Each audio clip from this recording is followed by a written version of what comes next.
Головний герой не я сьогодні, але вступ по історію, звідки все це з'явилося. І яка головна мета нашої зустрічі і презентації Якуба?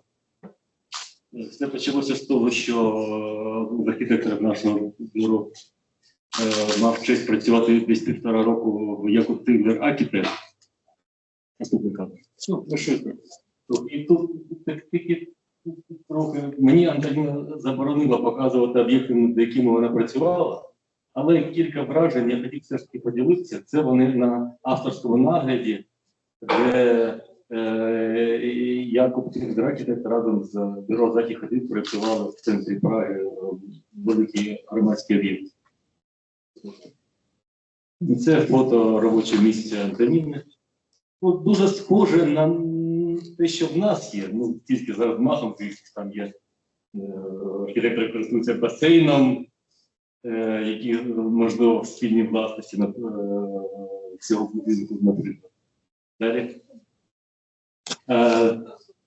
Тут трохи попрацювала, прийняла участь в реставрації цієї будівлі, це центр міста, і нас вразило, що вони дуже раціонально підходять до реставрації, вони там не зберігають на 100%, але вони адаптують унікальні об'єкти до сучасності, щоб вони були затребувані. Наприклад, це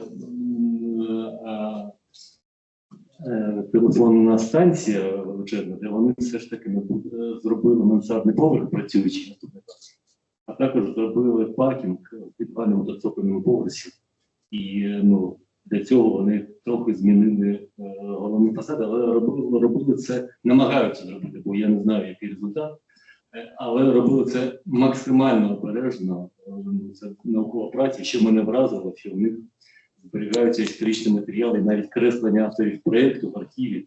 Це дуже зручно, коли бачиш, яку ідею покладав автор будівлі, і це дозволяє максимально зберегти ідеї. А це теж авторський нагляд спільного об'єкту, я його впізнав.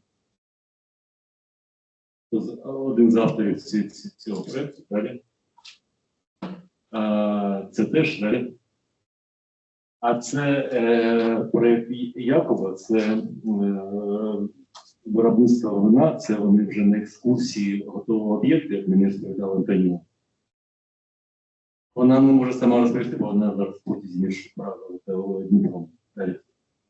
І це вони на екскурсії, вже готовий об'єкт, далі. А це вони, назад. Це вони займаються ландшафтом, тобто вони не тільки приїхали відпочити на власному об'єкті, ще й попрацювати та завершити ландшафтний проєкт наступника. А тут вони вивчають будівельну техніку, і навіть це паразитська система. Знаєте, що таке паразитська система?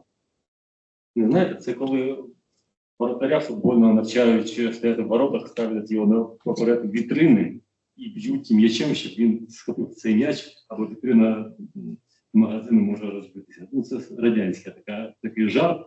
Але мені здається, що та дівчина, що там на першому кадрі була на милицях, костелях дівчина, можливо, це наступний кадр. Але паралельно ми у Дніпрі займалися тим, що все далі і далі, поки ми працюємо професійно, ми бачимо великий контраст між реальним життям у місті, його стратегією розвитку та засобами саме професійними, архітектурними, принаймні генерального плану. Тобто вони відрізнялись. І ми ставили питання наступне. Чи відповідає генеральний план стратегії міста, яке теж прийняли перед війною, десь 20-й рік, якщо я не помиляюся. Які проблеми міста взагалі, і які пріоритети рішення, і як це кореспондується з генеральним планом? І які з точки зору такого сприйняття проблем недоліки генерального плану? І яка може бути альтернатива?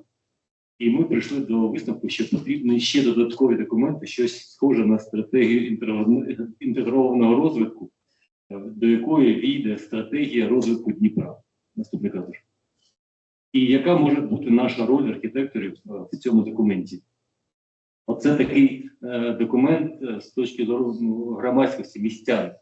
Не зверху, як генеральний план, спускалося на п'ятиріччя, бо методика залишилася ще така схожа досить. Вона генеральний план обновлюється тільки через кілька років, але життя прискорюється і потрібно відповідати на виклики сьогодення. І ми визначили нашу роль в розробці цього документу наступника. І далі у нас почалася дискусія, яка продовжилася десь 1,5 року серед архітекторів професійно діючих.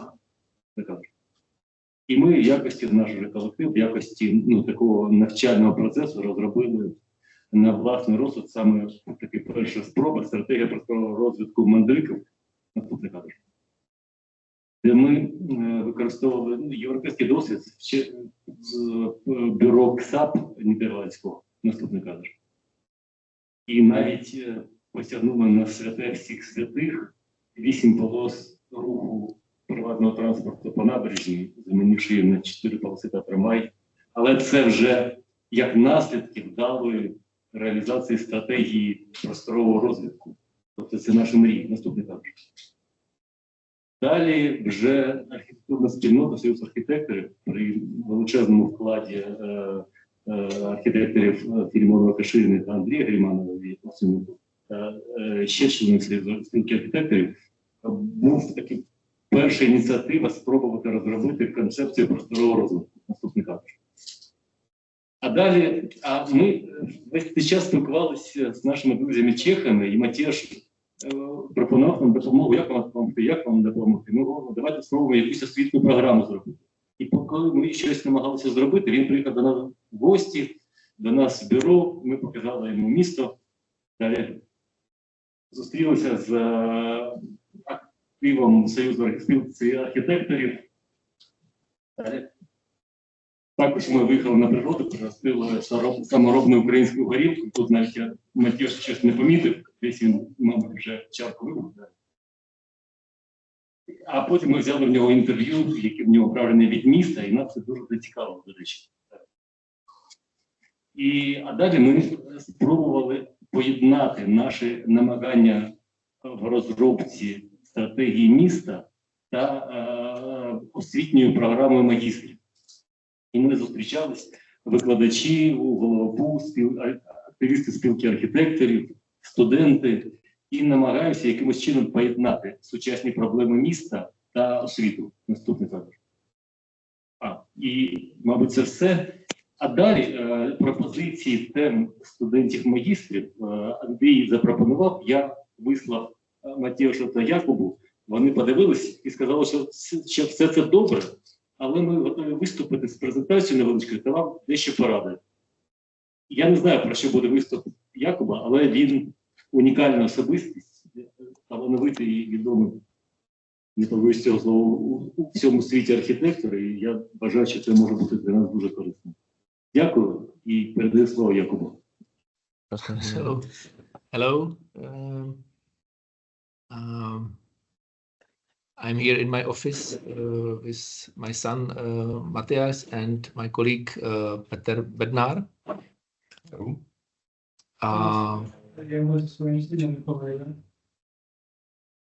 Jako především bych chtěl říct, že English. Sorry, I'm confused.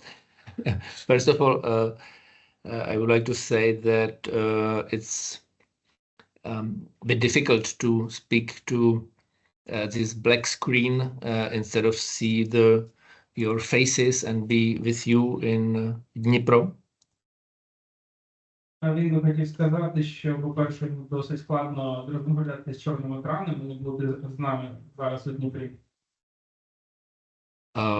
Další věc, co bych chtěl říct, sorry, I'm confused, I'm starting always Czech.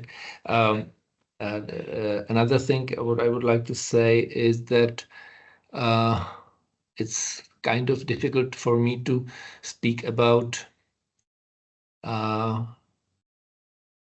architecture, about urban planning in a situation when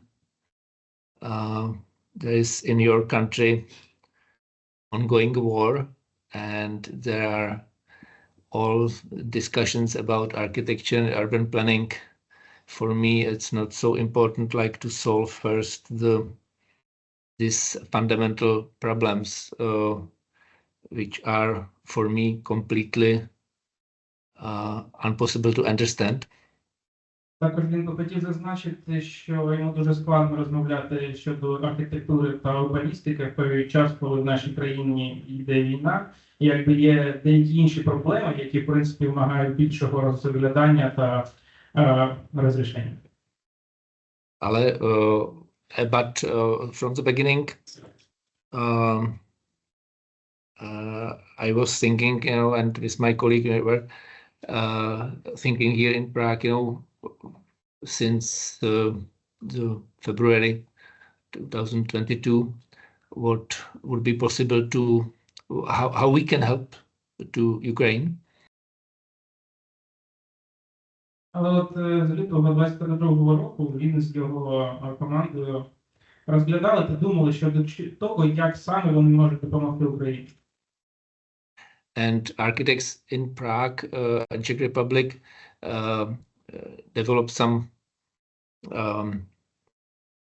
website where it was possible that architecture offices could be contacted with the architects, mostly women, who were escaping after occupation of Russia to various European countries, and we kind of this was the way how we met with Tonya and a couple of other architects who are still working in our office, from architects from Ukraine who are still working in our office. І таким чином вони розробили особливий веб-сайт, як сервіс, в якому люди, які втекли від війни, особливо з тих територій, які зараз є окупованими, і ці люди знаходяться в Європі, з допомогою цього сайту вони можуть знайти якийсь спільний коннект та зв'язок з архітектурною спільнотою. І, як ви розумієте, саме таким чином Тоня і деякі інші архітектори з України змогли познайомитися та зараз працюють в архітектурному бюро. And there was also discussion among the architects in Prague, not all architects, but some architects, and we together were kind of initiated the idea of IBA Ukraine, which is the kind of IBA is the German shortage of International Bau Ausstellung. It is the international building or architecture exhibition. Також деякі з інших архітекторів, чи які зараз є дискусія щодо того, що в них є особлива ініціатива, яка називається IBA. Це перекладається як міжнародна виставка будівельників. Because it was the way how in Germany were solved a lot of problems in after the war in various cities, and an idea of IBA Ukraine was, to start prepare some concept and some strategies what to do with redevelopment of Ukraine after the war, which we believe will be soon. Цей підхід схожий з тим, який був застосований в Німеччині після закінчення Другої світової війни. Тобто оця ініціатива IBA Ukraine може допомогти знайти рішення та стратегії щодо того, як саме треба буде відбудовувати нашу країну після закінчення війни. Якуб вражає сподівання, що це закінчення буде досить скоро. But unfortunately, the organizers found out that it's not so easy in the ongoing war or during ongoing war to get financing for such a project, and now there is some kind of activity which is called Swiss Network with Ukraine, and it is run by architect Christianse, is a Dutch architect who is now based in Zurich. Але, на жаль, організатори цієї ініціативи дуже швидко зрозуміли, що дуже важко знайти фінансування подібних ініціатив, особливо коли в Україні йде війна. І от зараз є інша ініціатива, називається Swiss Network Ukraine. І одним з архітекторів, який її заснував, це голландський архітектор, який працює у Цюриху. And I deeply believe that it would be good to somehow try to follow this idea together, like on your side and on our side and Swiss side, because we must be positive. We are, or I am positive about the end of the war, and I believe that Ukraine will be or has potential to be a kind of example, how to develop the cities further after in this century, because there are a lot of problems which are common for every European country, and I think there will be the space in Ukraine to initiate this positive approach. Також Якуб виражає сподівання і взагалі він вірить в те, що оцю ідею, між інтернаціонального співтовариства треба підтримувати як з нашої сторони, так і з їхньої, так і з швейцарської. І Якуб вірить, що Україна взагалі є такою стороною країною, яка має дуже великий потенціал щодо містобудування. Тобто він наголошує, що є дуже багато проблем, які пов'язані з містобудуванням. Як в Україні, так і взагалі багато проблем, які є присутні в інших країнах, в багатьох містах по Європі. І якби Україна буде мати дуже багато місць саме для того, щоб імплементувати подібні рішення щодо того, як саме можна боротися з цими проблемами містобудівними. І в цьому дуже великий потенціал. Let's take this moment or today, this as some beginning of discussion, which ideally should be in Dnipro and somehow to not to have a lecture, from Prague towards Dnipro, but I think it's the good ideas always can develop from the team discussions, and it's not possible to let's say what is good to do or what is necessary to do from the position of somebody like me when I was never been in Dnipro and I don't know the situation. But what I would like to say that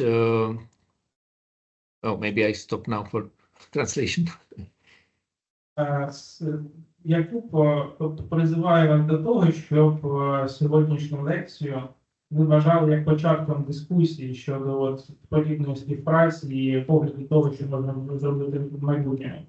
Але все ж таки Якуб наголошує, що він, як зараз, знаходиться в Чехії, в Прагі, а не в Дніпрі. Хоча б він дуже хотів бути зараз з нами і давати цю лекцію вам саме вживу. Але, в принципі, він каже, що це дуже складно давати якісь поради, коли ти ніколи не був в Дніпрі і як в такій позиції знаходишся. That we studied a little bit material which was developed in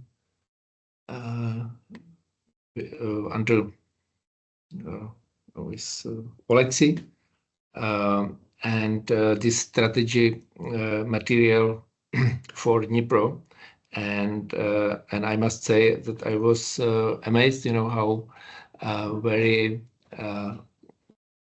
how to say clever and great ideas are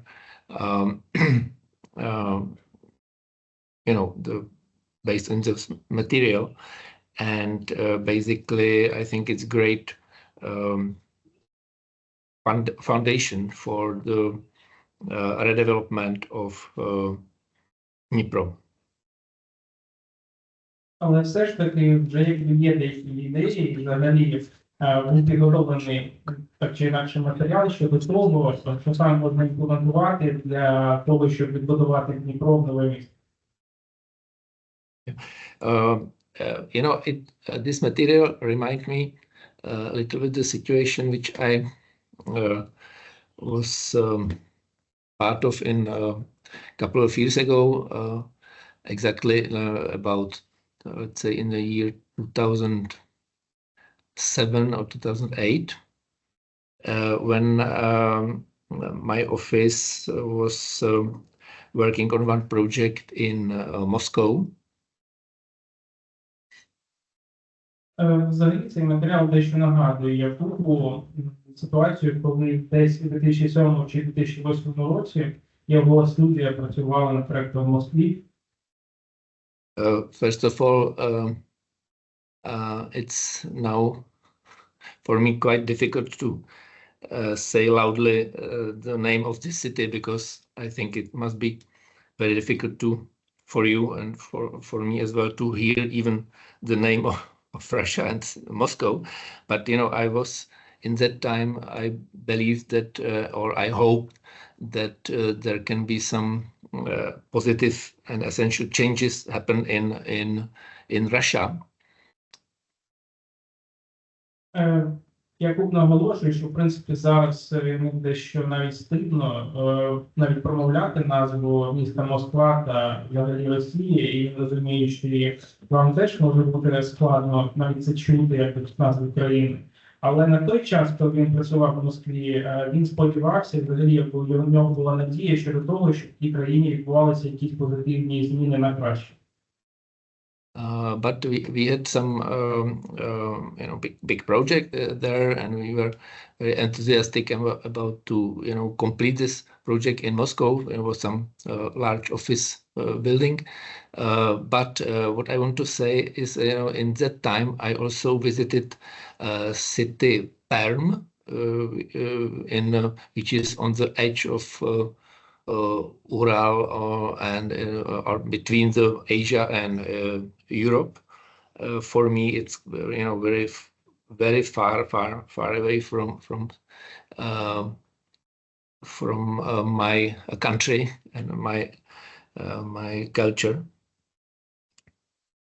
Взагалі, той проєкт був дуже такий велика офісна будівля. Його команда дуже сильно хотіла завершити той проєкт. Якуб каже, що він також побував в місті під назвою Пермь. Пермь знаходиться на Уралі, це границя між Азією та Європою, і, в принципі, дуже далеко від його України, тобто Чехії. But what was interesting that I met there on the development office of Perm with the people who presented me the master plan of Perm, which was for me kind of shocking, because it was really, from my point of view, really great example, how to make the strategy for this kind of post-socialistic city. Але от коли Якуб розробляв проєкт офісної будівлі в Пермі, деякі люди, саме місцеві, архітектори, представили йому план, мастер-план, урбаністичний мастер-план по відношенню до міста Пермь. І Якуб був дуже вражений, якби і взагалі це було дуже несподівано, що взагалі така ідея була висунута. І на його думку, взагалі, такий мастер-план – це дуже гарний приклад того, як саме можна розвивати і відбудовувати місто саме як постсоціалістичної держави. That is connected with this kind of sad story with this master plan, because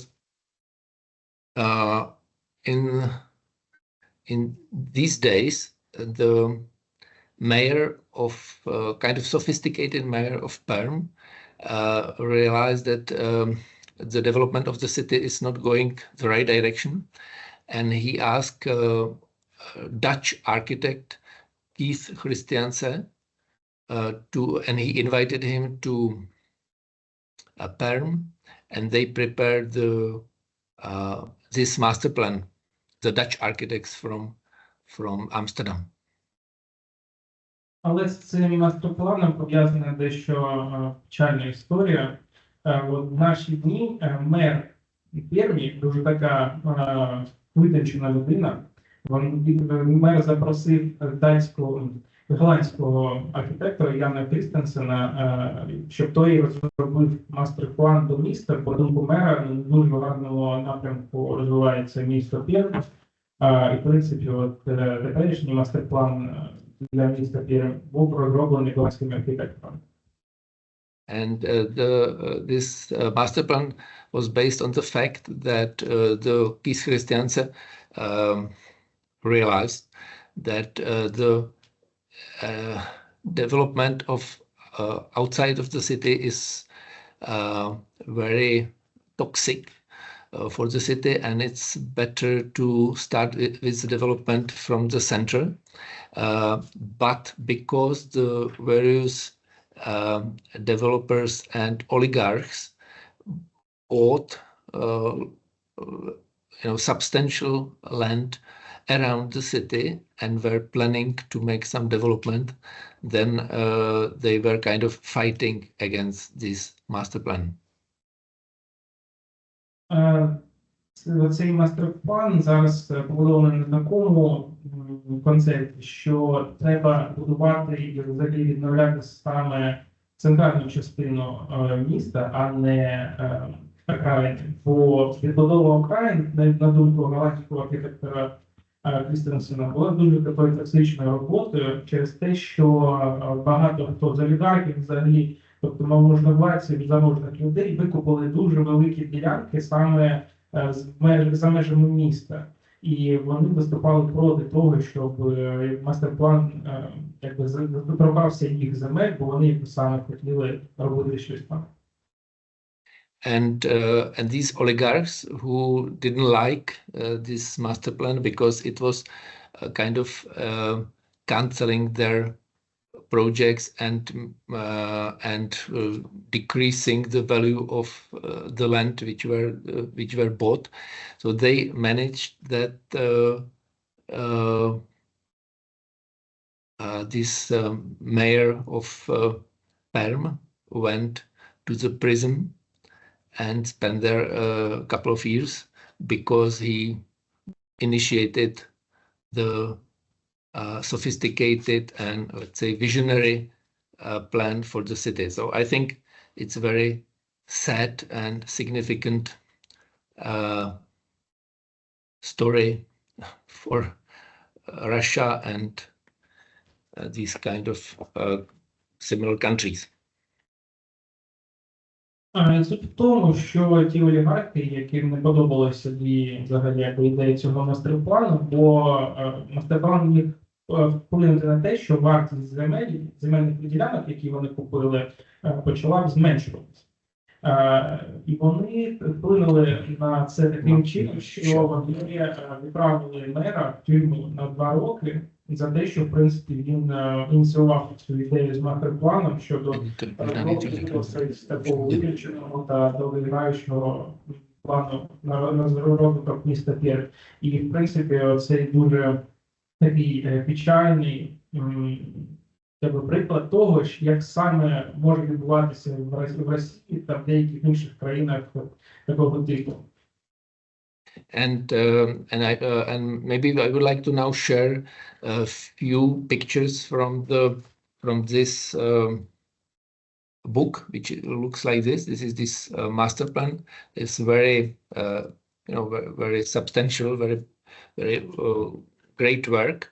But I make copies of a couple of pages because I think that this story is significant for, let's say, for Perm, but also for Dnipro, and also for Prague, and maybe some other post-socialistic or post-communistic cities. And so I would like to go quickly through a couple of pages. Do you see it? То Якуб зробив декілька сканів зі сторінок цього мастер-плану міста Пермь, бо на його думку взагалі вся ця ситуація і мастер-план є дуже таким цінним та важливим прикладом для таких міст, як Пермь, як Дніпро і навіть Прага. Тобто, в принципі, для будь-якого міста постсоціалістичного чи посткомуністичного минулого.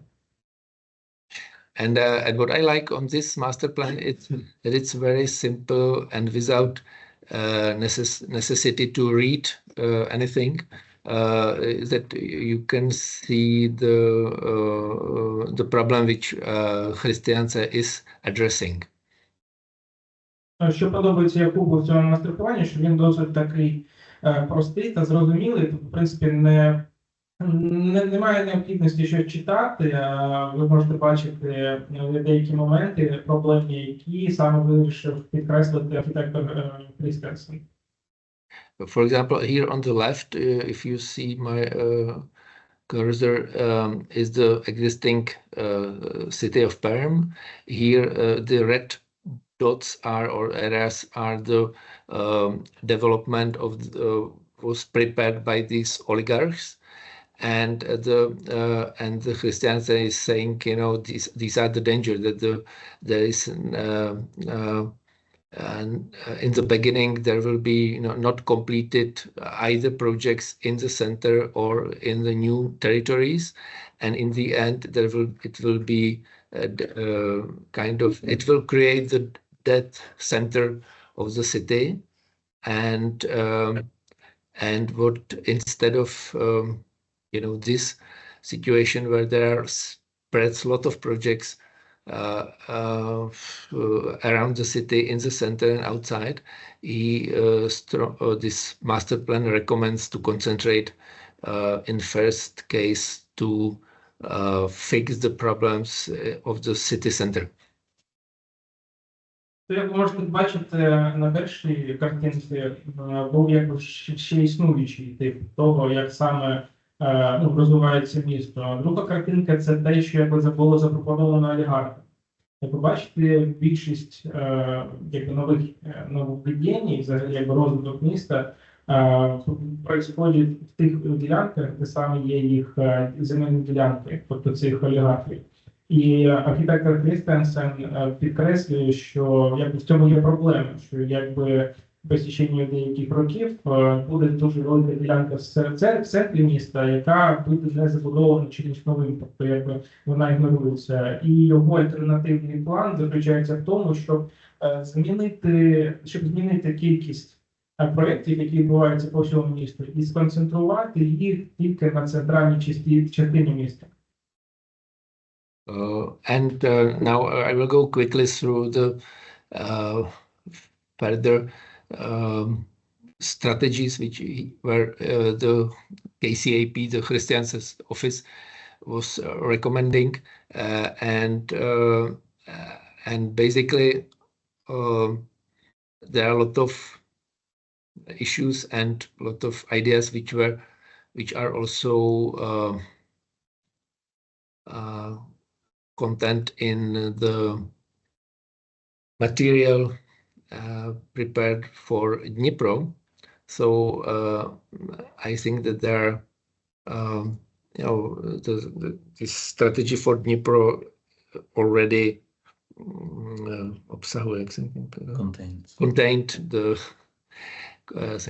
contained the principles which were recommended by Keith Christiansen.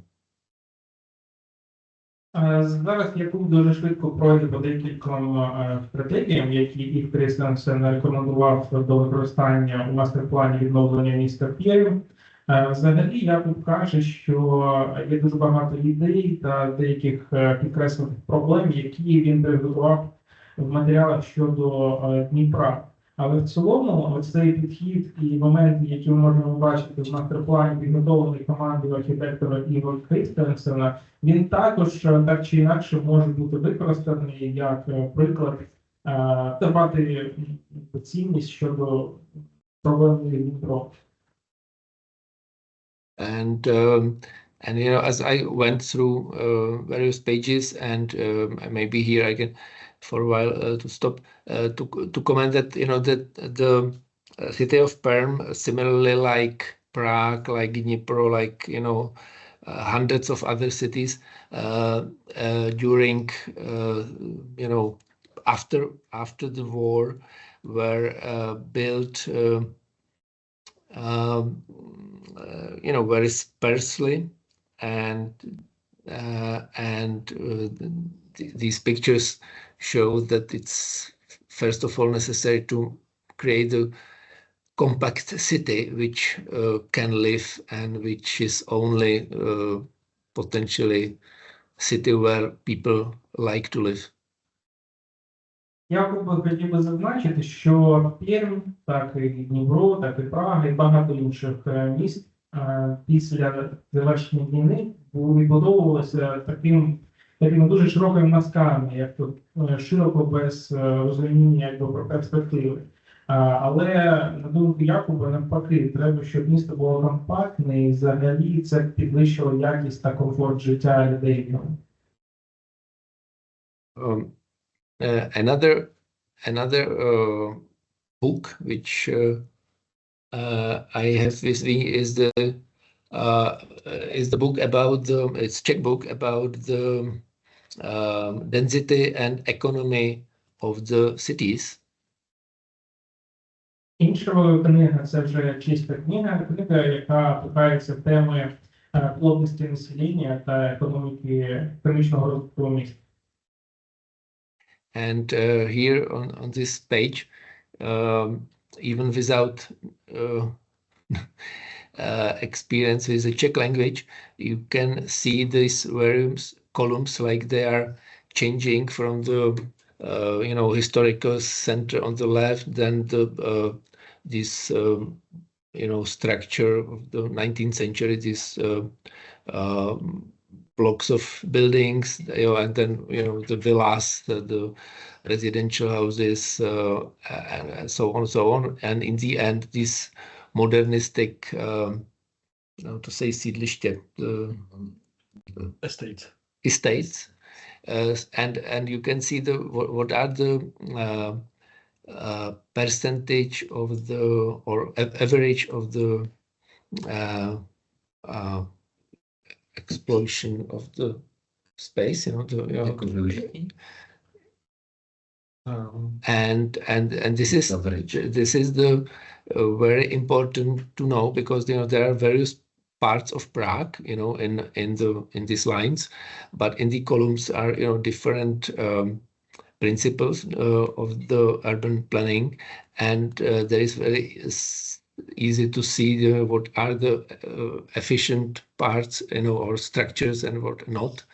And here in the same, you know, samples, but, you know, this is from this pages shows the intensity of the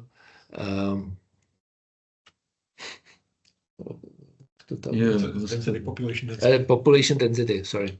So this is very simply possible to see, you know, that this let's say mostly because we can hardly build the historical historical, naturally built the structures, but this block of buildings are, excellently example, how to make efficient city and dense and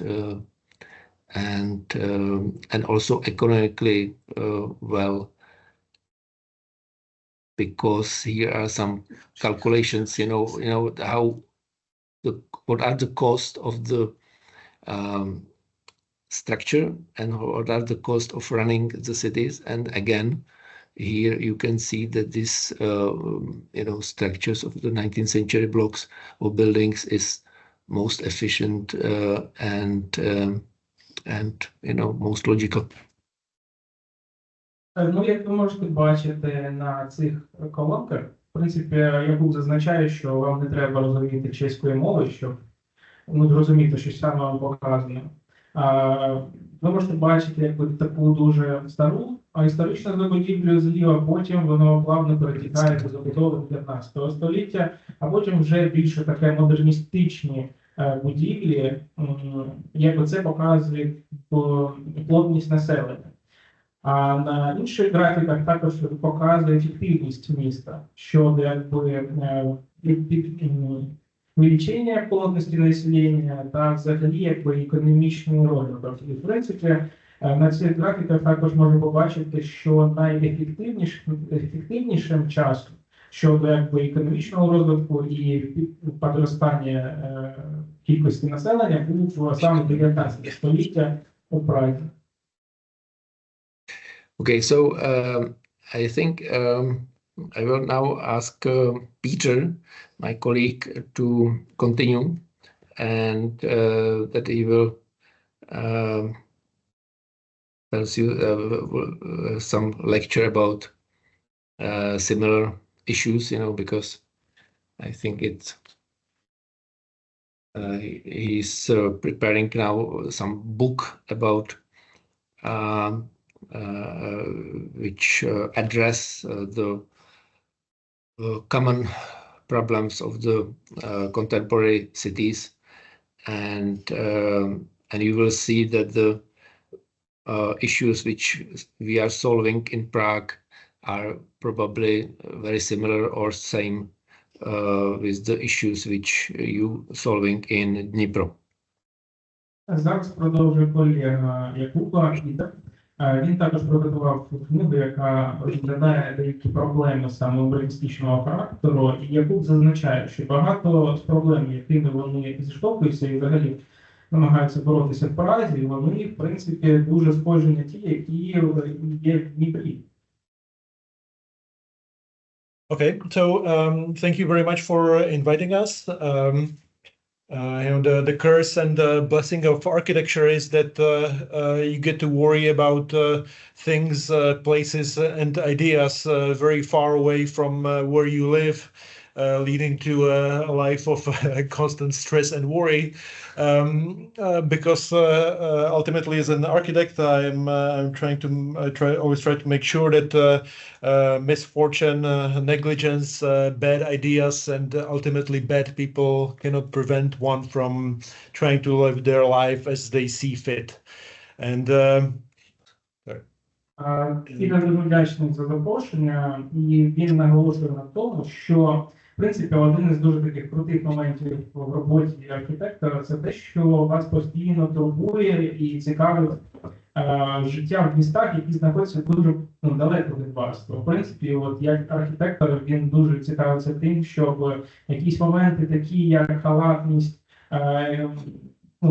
халатність та інші моменти не впливали на те, щоб, в принципі, людям погано жилося в майбутньому точки зору архітектури. And the problem of architecture also is that even at its best, it's a very imperfect and inaccurate tool. Because here you can see part of Prague that's, I would say, universally hated, but by many people, even those that come here to work and shop. But many of these buildings are done by very famous and expensive architects. The tallest tower here is by Richard Meyer, and there are many other notable Czech and international architects. And altogether, this area could be described as a complete disaster. So even the best architecture is always dependent on the quality of all of the other components that go outside of the scope of just a single building. В принципі, Пітер наголошує на тому, що архітектура навіть на своїй саме лучшій формі це дуже такий неідеальний і неточний інструмент. То, в принципі, от є приклад, це центр міста Прага. Ці будівлі були проєктовані дуже великою кількістю відомих архітекторів, але в цілому ці будівлі і центр міста не дуже люблять люди, які там живуть. Навіть такі люди, які працюють у них в бюро. And now, of course, the problem of urbanism is that what seems obvious solution to most architects and planners how to solve areas like this is to posit that even though this area is full of large and tall buildings, the problem is not that there are too many, but that there aren't enough of them. So usually the architectural proposition for such areas is to densify, add buildings, add streets, and really create actual urbanism that is not just individual pieces, but a whole that is stronger than just a pure arithmetic sum of its parts. Щодо проблеми урбанізму, то, в принципі, ось як на зображенні можете бачити, вони бачать цю проблему не в тому, що будівель багато, а що якби будівель недостатньо. Тобто ідея в тому, щоб запропонувати, як саме можна змінити взагалі якби вид цього району, якби його пейзаж, і зробити таку дуже общою схему, яка працює загалом. Тобто більше будівель, більше дорог, які становляться більш гармонічними. And I will just go very quickly through some of the images of this BO01 neighborhood in Sweden. It looks normal, contemporary, and modern at the same time. I would imagine there are very few people that would actively hate this or say that this is bad or this should not be built. And the advantage of such a development is that it can combine very small and very big, very peacefully, and I would say almost ideally. The problem is that none of this could be built in most projects in our country, in most European countries, and I would imagine also in Ukraine as well. The problem is that we have bad rules that prevent this kind of development from happening normally as an everyday discussion in our profession. Ви можете бачити зображення, на якому зображений район в Швеції, BO0. Йому Пітеру дуже подобається, як саме були імплементовані ідеї в цьому проєкті, як з маленькими будівлями, так і з великими, тобто це і зелені простори. І в цілому воно дає йому надію щодо того, що подібні проєкти можна було б імплементувати і в інших країнах, в Європі, так взагалі, якщо таке можливо, дуже таке гармонічне поєднання різних архітектурних напрямів, дуже таке мирне, тобто все це працює і знаходиться в гармонії одне з одним. Але є такий момент, що подібне дуже важко побудувати в інших країнах через регуляції, деякі обмеження зі сторони саме законодавства. And when we see projects like these, it's not too far away from us in Vienna. When we look at the Czech equivalent, it looks like this. And the problem is that we have about 3 times as many green spaces as in the Viennese example. These streets are wider and used for much faster car traffic. There are more parking spaces required, and the buildings have to be wider, lower, and spread further apart.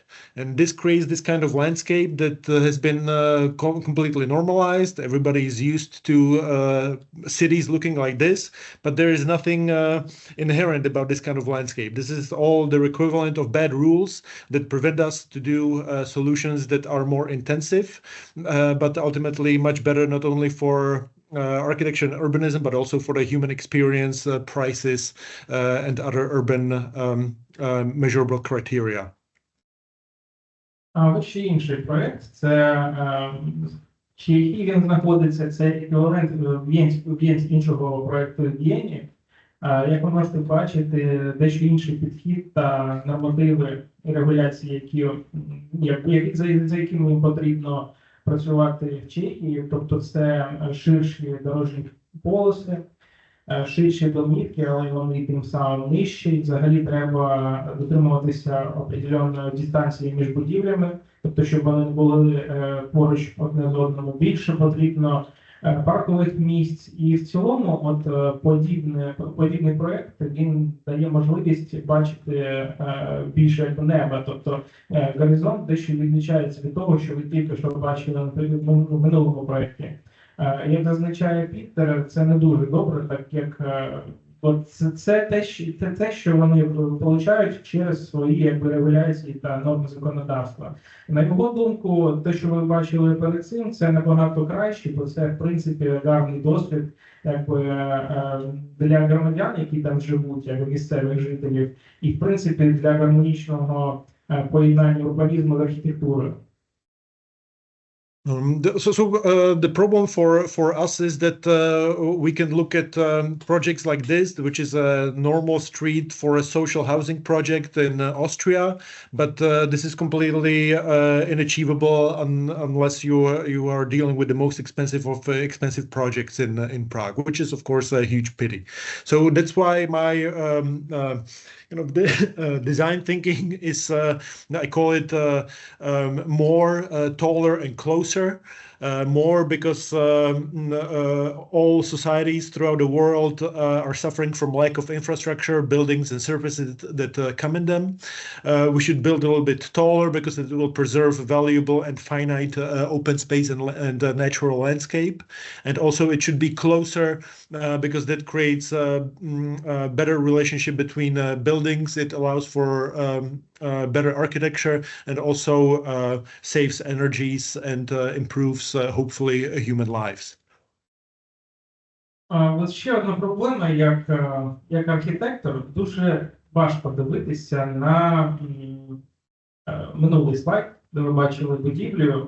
Це частина району в Австрії, який призначається як соціальне житло для малоімущих.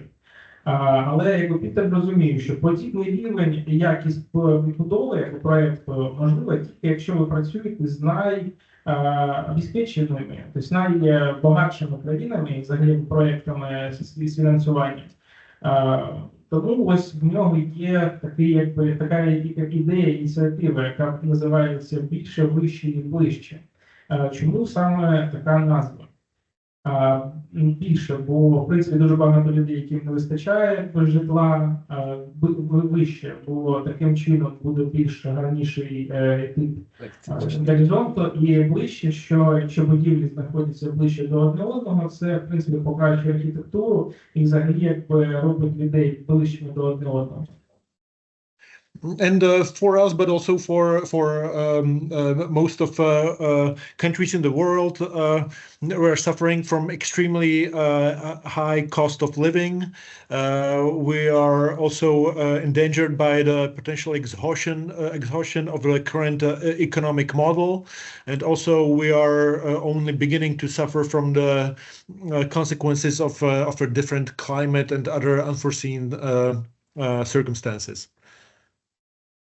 Як Віктор зазначає, що як для Чехії, так і для багатьох інших країн у світі є деякі економічні проблеми. Це перше, нехватка житла. Тобто, в принципі, багато людей зіштовхуються з проблемою того, що їм дуже важко знайти і взагалі купити оселю. Другий момент, що в принципі ми зараз зіштовхуємося з проблемою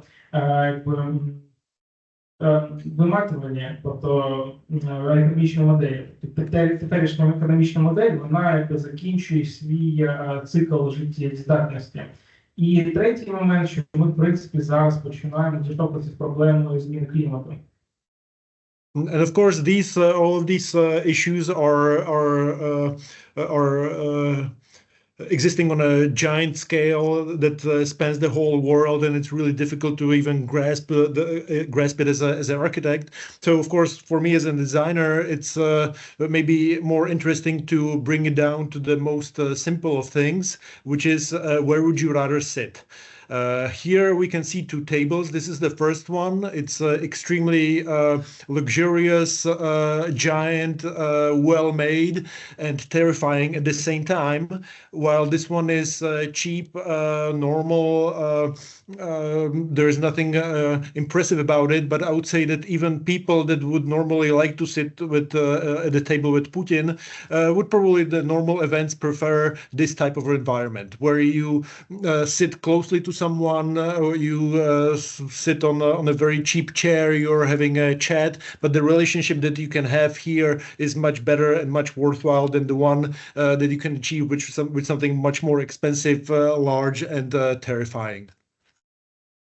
Але ці проблеми, як зазначає Пітер, це проблеми, з якими зіштовхуються всі країни по всьому світу, тому він зараз перейде до прикладу, де більш меншому, більш такий універсальний приклад. Тобто, якщо ви можете подивитися на екран, ви можете бачити великий такий розкошений стіл, дуже багато місця, але при цьому людина знаходиться така більш ізольована від інших.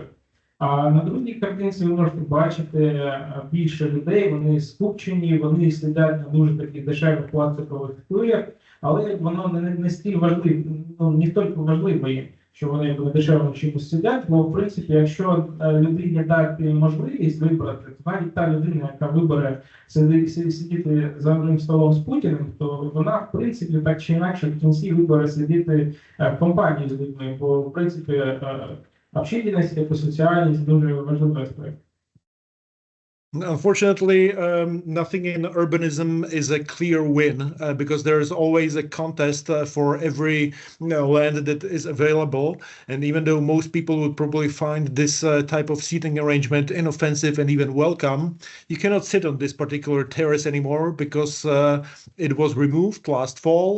This was in New York. And unfortunately, this restaurant was sitting on top of a parking spot. And the city decided that the parking spot offered for free is more valuable to the city than a restaurant that offers its services for money. So ultimately, urbanism is always a question of the best use of finite areas. And of course, while it's highly inefficient and inaccurate, usually the best way to decide which is the best use is to see how much is someone willing to pay for it. This market indication is probably the best thing that we have. And unfortunately, but also fortunately, as planners, we sometimes tend to avoid it or not to discuss it. But ultimately, we always have to come down to this. What is the best use for a given area? And are we allowing for someone to pursue such opportunity? В принципі, як каже Пітер, урбанізм – це не завжди така очевидна перемога якоїсь ідеї. Тобто, в принципі, як ви можете бачити на екрані, це місце, де люди сидять, тобто дуже скупчено. Так. Багато людей можуть подібний тип сидіння знайти як цікаво, навіть воно може їм бути більш привабливішим, ніж щось інше. Але зараз, наприклад, там посидіти не можна. Це місто Йорк в Англії. Зараз ця зупинка, ця тераса ресторана, вона була прибрана, і зараз там знаходиться місце для парковки. Бо місто вирішило, що безкоштовне місце для паркування більш потрібно місту, ніж тераса ресторани, які отримують за це гроші. Але, в принципі, є такий момент, що ефективність урбанізму, вона може бути вирішена та ще і змірена тим, як багато, скільки чоловік готов заплатити. за той чи інший тип використання простору, то вам треба вміти якби придумувати ідеї, взагалі як розпоряджатися місцем, яке вам виділяється. Але якби к щастю, такий тип вимірювання ефективності урбанізму, він досить непоширений. І взагалі, якби Пітеру в його бюро не треба про це часто піднімати питання. And of course, the problem for us is that while, of course, everyone sane enough will choose the image on the left as the environment that they would like to have a coffee in or live in or visit, when you add all the wishes and preferences of general population, as an architect, you can rarely design something else that is on the right side of the image, meaning that you have really big roads for fast travel. You have lots of green areas. You may even have outdoor seating. But with all of this land and all of this expenditure, you cannot ever reach this kind of image as you can see on the left. The image on the left is so rare that it's actually AI generated. It's very difficult to find such a nice view. But while this kind of normalcy of banal and boring places on the right, we don't even pay attention to, and we don't even judge it as architecture and planning, even though it is the exact result of our politicians, of general population, of other professions that we have to work with. От ви можете бачити інший приклад якби того, про що каже Пітер. На двох зображеннях ви можете бачити два типи місць, де ви, в принципі, могли вибрати, де саме хотіли посидіти.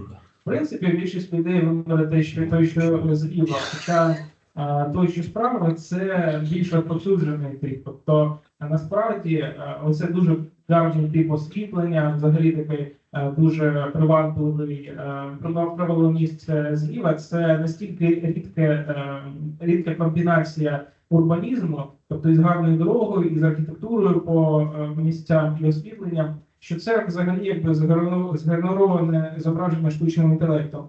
Тобто те, що ви бачите справа, це взагалі якби результат всіх регуляцій і того, що як урбаністу треба працювати з іншими типами професій, такими як інженери, там планувальники міст, взагалі як можновладці. Тобто ось маємо, що маємо. Maybe I will share just a very quick story how urbanism is also tied to countries' destinies.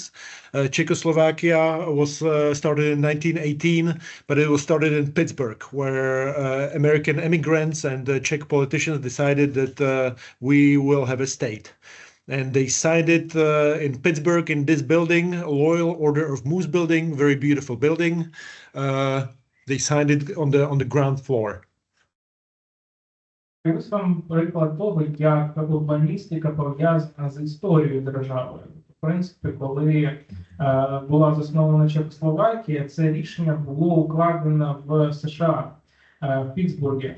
І ось на наступному фото ви можете бачити будівлю, на якій було підписано це соглашення на першому поверсі цієї дуже гарної будівлі. And maybe many people would like to visit this building. You know, it's a nice building and important thing happened to it. Unfortunately, you cannot, because in 1983, this building was torn down and a parking lot was built instead. So when somebody walks by there today, they can see the plaque showing that something important happened here, but they probably think that all the politicians signed this important declaration on an open parking lot. Це дуже гарна будівля і взагалі дуже така визначна історична подія сталася всередині цієї будівлі.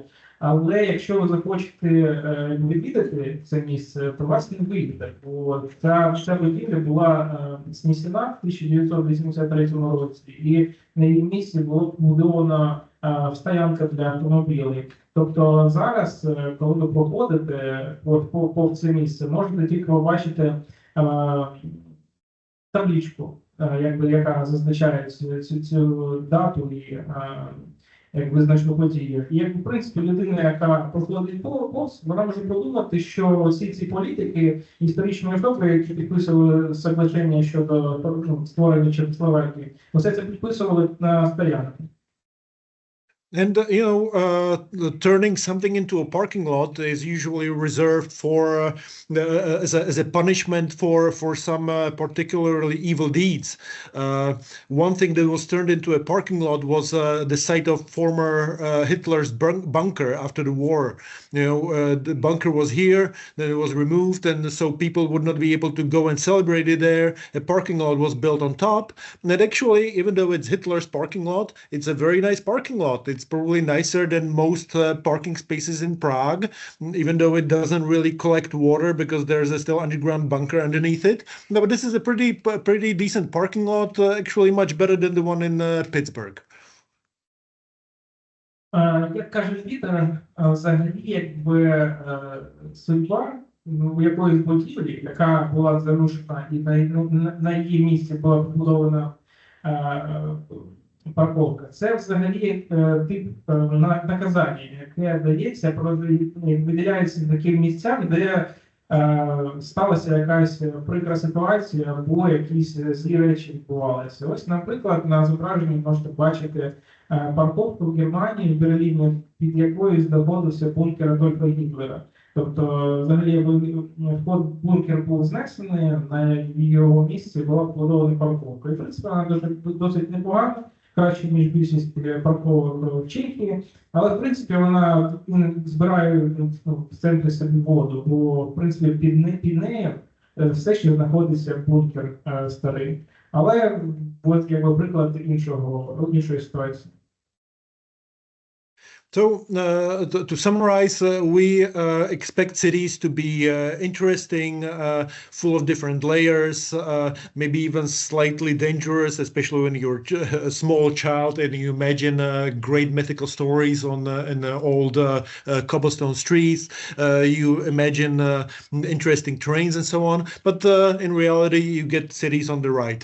It's simple, full of barriers, boring, repetitive, and very often hated or suspected by the general population that something evil or bad is happening, and they don't even know why or why is this happening, and also why is it so expensive, why is it so polluted, and so on and so forth.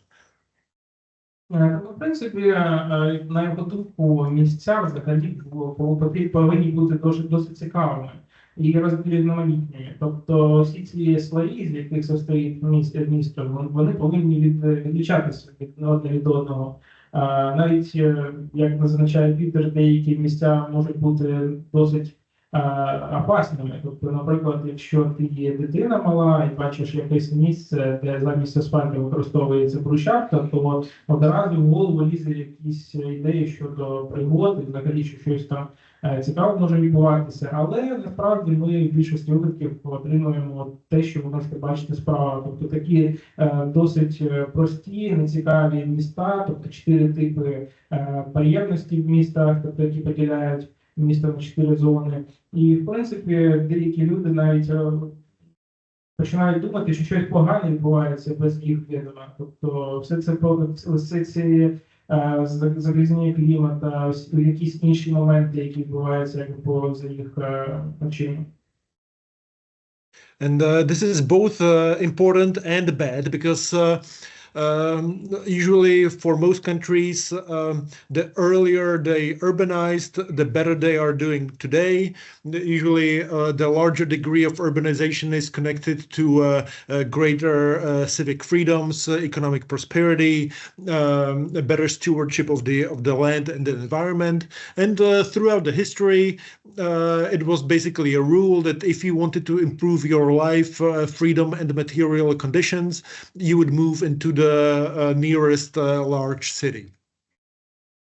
Як зазначає Пітер, це взагалі як важливо, так і погано. Тобто завжди був такий момент, що чим раніше вбудовувалося місто, тобто розвивалася в ньому урбаністична гілка, то тим швидше він розвивався. Тобто, в принципі, і тип інфраструктури був кращий, і взагалі підход до використання земель та будівель теж був кращим.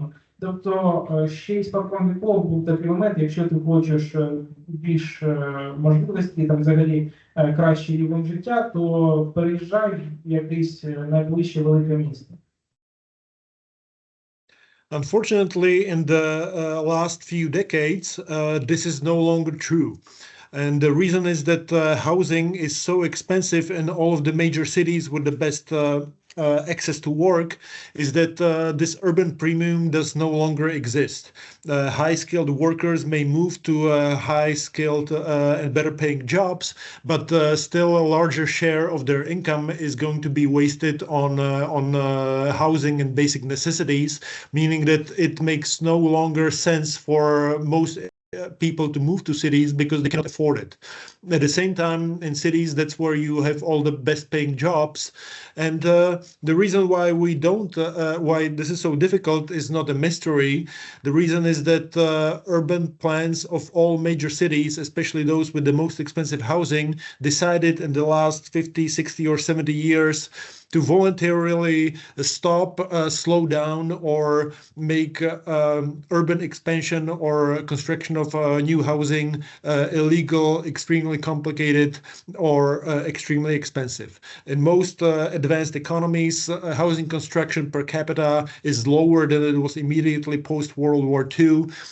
That does not even take into account that nowadays the average household size is around 2 to 2.5 people versus maybe 5, 6, 7 or even more 50 years ago. So we are building less buildings than we were building 50 years ago, while less people live in them. Але, на жаль, останні декілька десятиліть це вже якби не є правдою. Тобто це розкошність життя в місті, в тому місті, вона вже не є правдою. Тобто зараз людина, яка дуже кваліфікована, має якісь скіли, якщо вона приїжджає в місто для того, щоб працювати і мати більше доступу до високооплачуваної роботи, їй доведеться витрачати дуже велику кількість своєї зарплати на проживання, там, тобто на оренду оселі і взагалі покупку, оплати якихось первічних потребностей. І взагалі, в принципі, все це відбувається через те, що архітектори та урбаністи та планувальники міст останні 50, 60, 70 років вирішили ускладнити можливість забудови в містах. Тобто в деяких містах взагалі якби неможливо побудувати якусь нову будівлю для проживання там, або взагалі це просто дуже складно отримати розрішення. Як зазначає Пітер, дорога побудови зараз якоїсь будівлі в Європі навіть вищі, ніж ціна на неї, яка була після завершення Другої світової війни. В принципі, середній об'єм якби житла на людину це десь 2-2,5 особи на будівлю. Хоча, в принципі, в той час, коли люди як будували оселі, було б 5-6 людей, які з ними проживали. Тому це дуже погано. And at the same time, in all of the countries in the OECD, the same thing applies, meaning that housing situation and housing cost is the main source of discontent and unhappiness.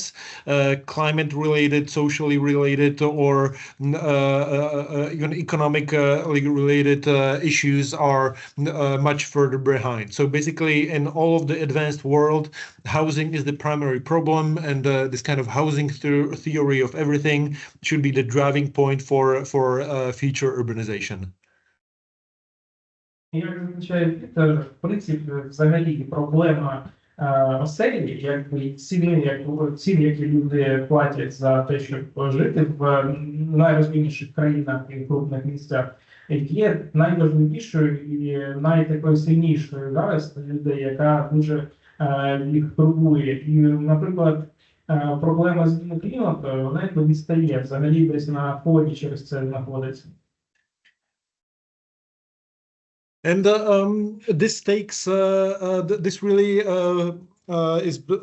is reflected in the way we organize our cities, and cities are formed by three rules.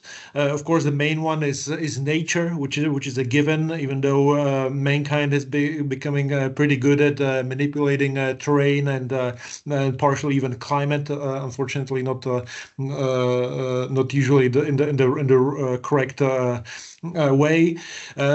But the main thing that drives cities is work and the relationship to employment.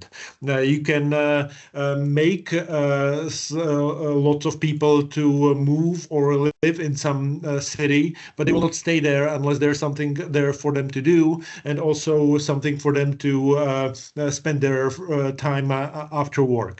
And the relationship between work and living is what gives city its size.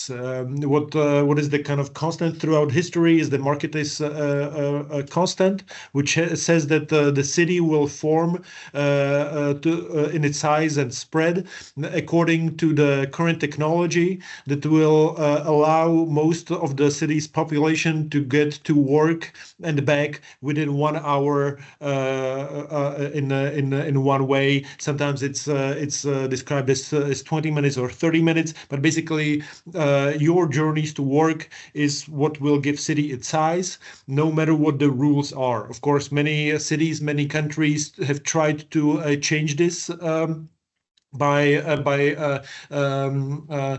using more or less artificial rules that try to force cities' terrain and working or labor relations into some kind of preconceived aesthetic image that unfortunately usually fails.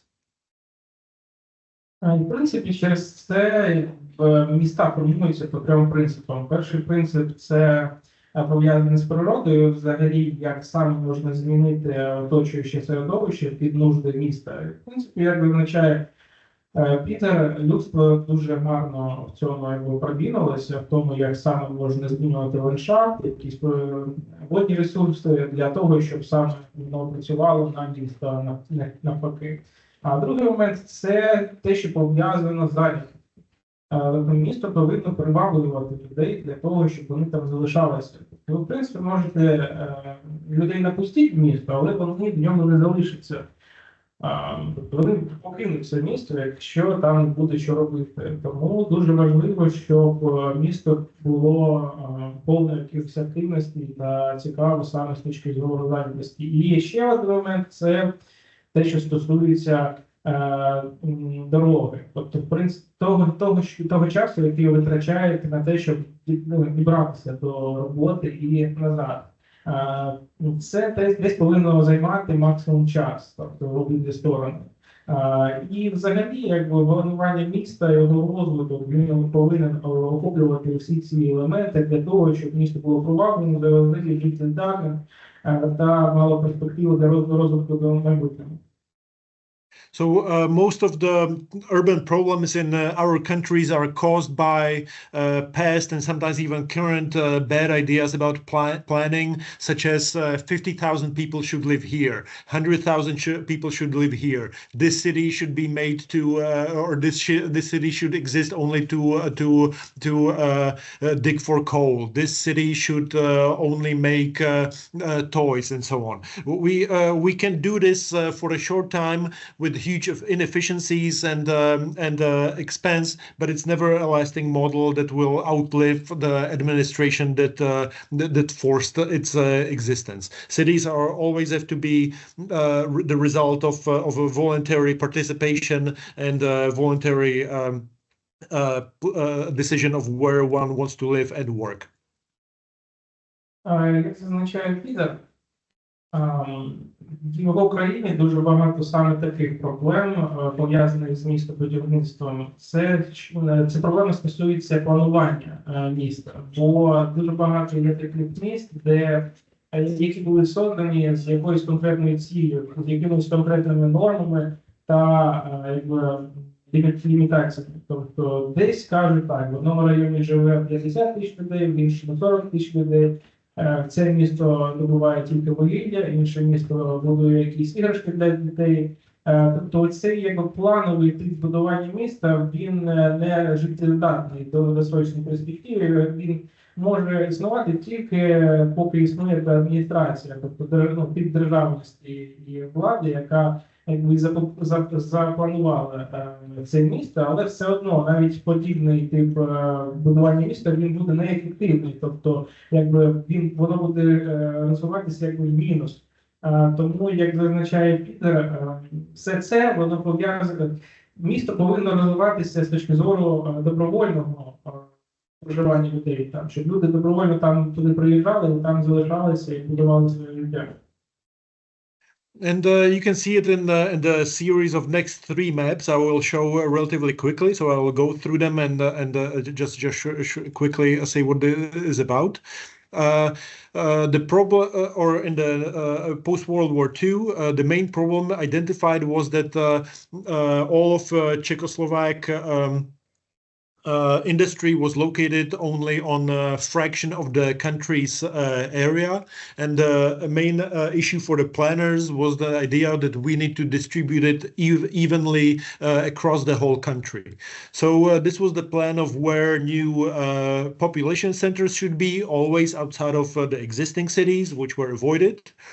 Then there was a plan. There was a series of plans of where, more detailed plans will force this population into new housing estates, and then this was a map of the new industrial centers, heavy manufacturing, and so on.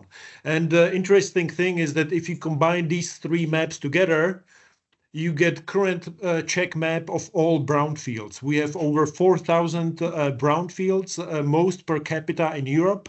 Of course, brownfields are areas of industrial production that has failed, and this has not failed due to unforeseen circumstances or bad luck, but due to bad design decisions that forced people, things, businesses, material, and infrastructure into spaces where no one would voluntarily move to, and where outside of a highly regulated and efficient economy, no business would be able to thrive.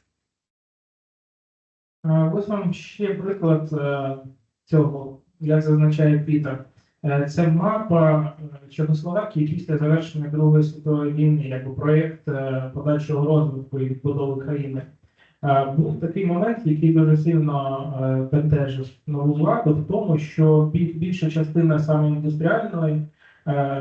індустріального сектору країни, вона розташовувалася тільки в невеличкій частині країни, а в інших частинах Чехословакії не було якихось крупних індустріальних комплексів та виробництв.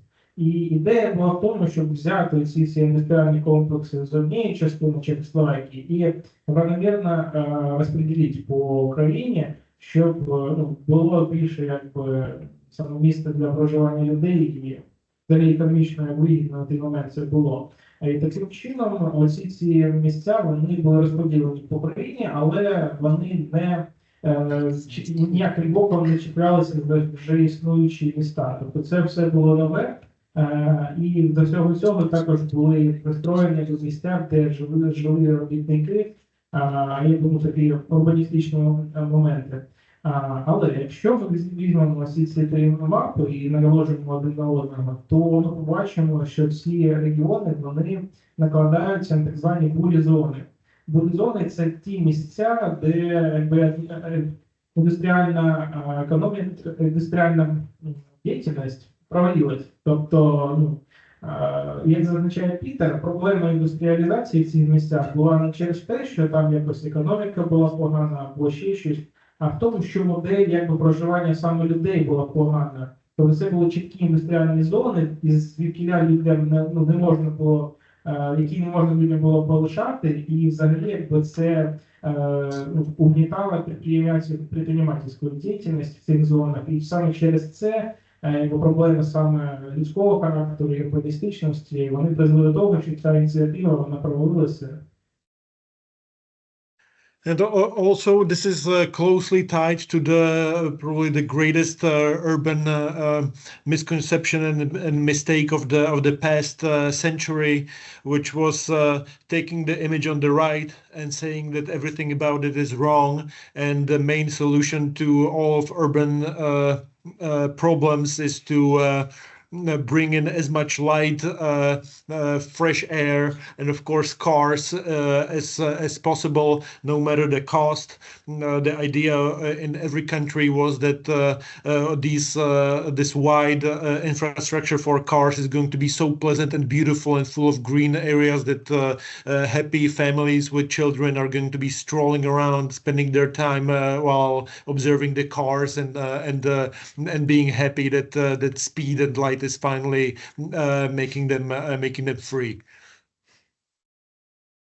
Ще один приклад дуже такої ложної ідеї з минулого століття, коли люди думали, що зображення справа було набагато більше, ніж те, що ви бачите зліва. До людей намагалися переконати в тому, що те, що ви бачите справа, тобто такі досить вузькі вулички, було чимось поганим. І все це треба було переробити на користь того, що ви бачите зліва. Такі широкі магістралі, багато кількості автомобілів на вулицях. Тобто ніби це було щось гарне для людей, що люди будуть нормально себе відчувати в своїх містах, тобто жінки будуть з дітьми гуляти на вулицях. Це було таке типічне неправильне осмислення щодо того, що таке гарне, а що таке погане. The other problem is that the image on the left is always dependent on central authority that is likely to use its powers also in some many other aspects of a human life. The Charter of Athens, it was first adopted by Vichy France in 1942, and its introduction by Le Corbusier in the beginning of the Athens Charter is dedicated to authority. This was a scheme to take control of people's lives and environments into centralized authority, which would do as it would see fit, and ultimately it would convert the very fabric of cities and change it from a block into a freestanding and monofunctional building. Ще один момент, пов'язаний з зображенням зліва, це те, що подібний тип містобудівництва і доріг, він тісно пов'язаний з центральним урядом, тобто якоюсь дуже сильною централізованою владою. І взагалі була прийнята хартія, фінська хартія. По-перше, вона була застосована у Франції з режимом Віші. Було змінений тип містобудівництва, тобто прибиралися вже існуючі квартали на користь нового типу, який надавав більше контролю над людьми, якби більше було зрозуміло, чим саме займаються люди, і тим самим владі давався більший доступ до жилих районів.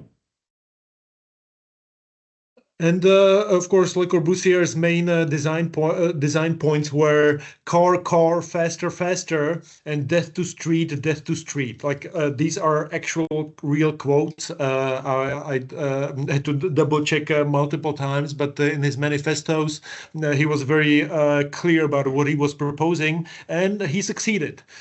Because this is the diagram of his ideal city, which is, of course, a freestanding tower. On paper, it was supposed to be surrounded by green space, but even in Le Corbusier's diagram, it was surrounded by parking lots and highways. He envisioned this also not only as a kind of a building block of cities, but also building blocks of economy, because according to his ideas, cars would be driving so fast on these roads that they would be tearing down the asphalt. They would be using up gas, they would be tearing out the tires. So the whole economy then could be placed around oil production, asphalt repair, and car repair, which of course also kind of happened. So good job, Le Corbusier. Ось якби слова планировщика цього типу забудування. Вони звучали так: машина, смерть вулицям. І, в принципі, він свого добився так чи інакше. Ось ви можете бачити ідею міста, яка була запропонована в той час. Тобто дуже багато доріг, якби є таке відчуття, нібито це місто, воно якби і крутиться навколо цих доріг. Тобто дороги стали найважливішим компонентом міста. І як зазначає Пітер, була ідея в тому, що машини будуть їхати з такою швидкістю, тобто нові технології давали нову швидкість машинам, що вони будуть з такою швидкістю їхати, що в них буде дуже швидко збиратися шини, і економіка взагалі країни якось буде крутитися навколо нефті та асфальту, тобто розробка нафти та відновлення асфальту. Як каже Пітер, в принципі, до цього все і пройшло. And then also for example, in Pilsen, one of Czech cities, one Le Corbusier's pupil also decided to tear down most of the city and bring in the highway even to the main cathedral in the city center. Sorry. Ще приклад чеського міста. Це було зроблено один з учнів цього Робісп'єра, тобто він просто взяв і переніс кафедральний собор в центр міста. And so the main problem is which countries have turned back on monofunctional modernist planning, which is here on the right side, and allowed some kind of block planning back into their cities. In Prague, it's possible under very rare and extreme circumstances, but unfortunately, even now, 30 years after a change of the regime, and maybe 50 years or longer after we know that this modern planning was not perhaps always such a good idea, we are still planning our cities mainly according to these principles, meaning that things are further apart, there are fewer of them, and although they are many times quite tall, the average building in Prague has only 2 stories. Ще один момент, який треба усвідомлювати взагалі, іслідувати, це те, що є, іноді буває таке, що архітектори містобудівачі, вони якби перестають використовувати цю модерністську архітектуру і починають знову використовувати блочний тип містобудування. Як каже Пітер, в принципі, досить все ще в Чехії використовується більш такий модерністичний тип забудови міста, хоча якби режим соціалістичний був повалений ще десь 40 років тому, вони все одно притримуються старих норм, тобто будівлі знаходяться в невідомому на досить великому розстоянні, і, як каже Пітер, середня величина будівлі в Чехії – це всього 2 етажі. So, for example, I live in this block. I live right here. And in this area, you have maybe like 400 other apartments. There are multiple stores, restaurants, one hotel, many different offices, even a car service. But unfortunately, you cannot build a combination of buildings like these, even though there are cheap buildings or cheap apartments, expensive apartments, cheap restaurants, expensive ones, and so on and so forth. If I want to build all the things that are in this one block, according to most Czech plans, I have to build at least 16 different lots of land on various part of the city, usually decided upfront, not by someone's investment and developer's logic, but according to outdated plan, many times many decades old, that dictates exactly how much green space is necessary, what is and isn't allowed. And of course, everything has to be connected with car infrastructure, guaranteeing that there are going to be constant traffic jams and always lack of parking anywhere you arrive. There's also going to be constant frustration by everyone that such a system exists, even though they don't know they support it through their decisions when it comes to density, green space, and cars. Usually most residents in most cities will say yes to all three, meaning that we as architects are very rarely able to do something outside of these types of developments. Ви, як ви можете бачити, у цьому блоці живе сам Пітер. І в цьому блоці будівель дуже багато різних типів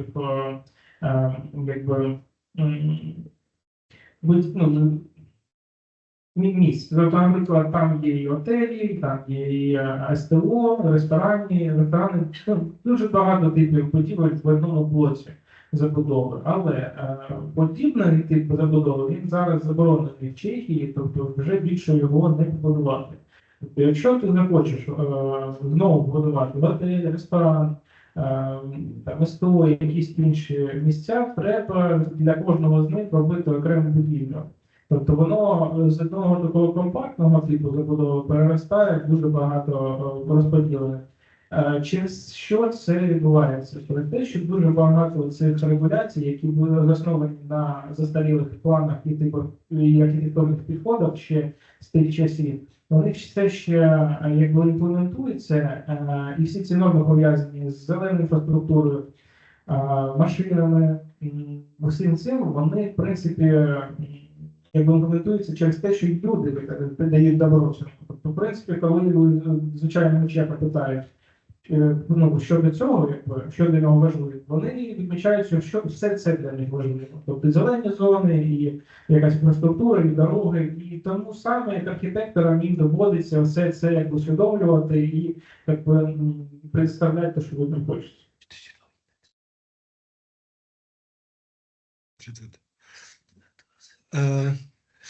So most of our cities look like this. So we have at the same time a huge amount of space, of green space that we cannot really practically use, and this space is divided by a huge car infrastructure that usually hinders even the most menial of pedestrian movement, quite dangerous or at least uncomfortable or visually unappealing.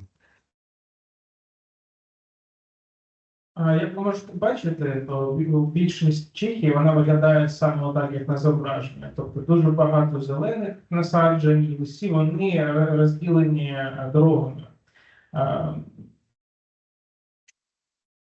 So I will end with this. Maybe it's kind of non very intuitive, but maybe the main curse is that density is good, and if we have a high density, we actually maintain green spaces, because most people imagine that they want to live like this, surrounded by green space somewhere in the forest where they can play with animals like a Disney princess. But then this is the reality of actually living in green areas. Like you live in suburbia, you have a lawn that you have to maintain, you have lots of unused space that you cannot really actually occupy. You think that your children will play in the garden or in the forest, but there is no forest to be found. So the end result of these kind of green dreams, unfortunately for everyone else, is then also this, that even from the nice nature and the suburban house, you still have to get to the center of the city. But unfortunately, at this point, you can only arrive there by a car, which will also change back this kind of finite urban area that maybe could be developed in a more dense way that would actually support public transit and even walking as the primary forms of transportation.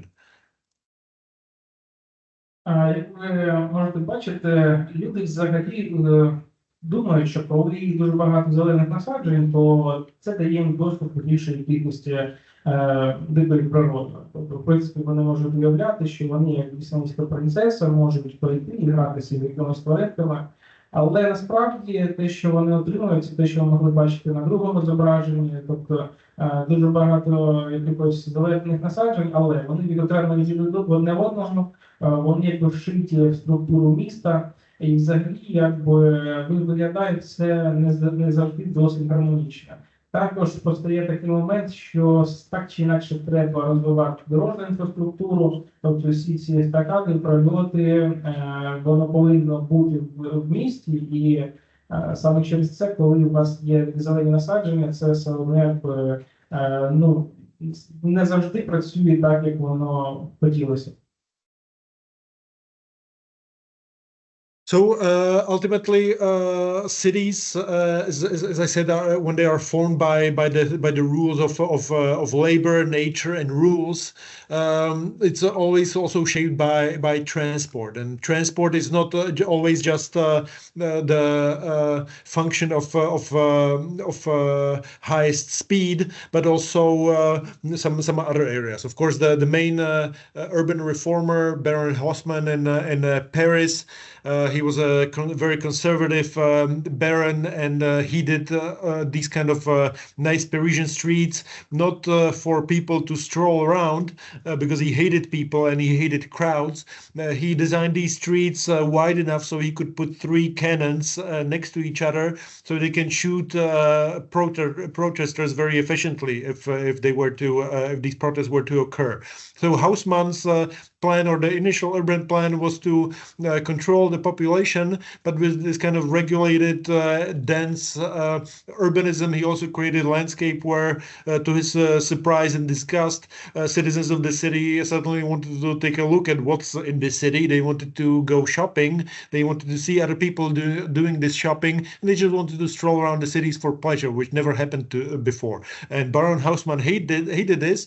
And the tragedy is that his ideas for streets that were designed to control the population are much more convenient than current Czech designs for streets, according to all the valid and legal hygienic safety and other standards, and they look like this, ultimately much worse than the streets that Haussmann designed to put his